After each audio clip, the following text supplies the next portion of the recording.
इतिहास में कुछ नाम ऐसे भी होते हैं जो केवल तलवार से नहीं बल्कि बल, बुद्धि और आत्मा से भी लड़े जाते हैं। एक ऐसा ही योद्धा बाजीराव प्रथम, जिसने आज तक एक भी युद्ध नहीं हारा।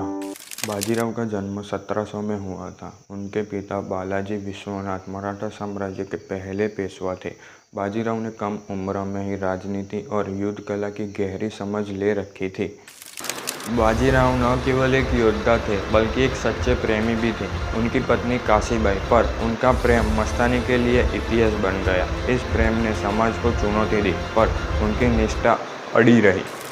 बाजीराव ने 40 से भी अधिक युद्ध लड़े पर एक भी नहीं हारा। उनकी प्रसिद्ध विजय नर्मदा पार की लड़ाई, जहां मुगलों को चौंका दिया। उनकी घुड़सवारी फौज इतनी तेज थी कि मुगलों को पता ही नहीं चला। 1740 में मात्र 40 वर्ष की आयु में बाजीराव का निधन हुआ, लेकिन उन्होंने जो विस्तार किया, मराठा साम्राज्य भारत की सबसे बड़ी ताकत बना। इतिहास में एक महान विजेता के रूप में उन्हें याद किया जाता है। बाजीराव एक नाम नहीं बल्कि एक सोच है। अगर आपको ये वीर गाथा पसंद आई हो तो लाइक, शेयर, सब्सक्राइब करें। जय भवानी, जय शिवाजी।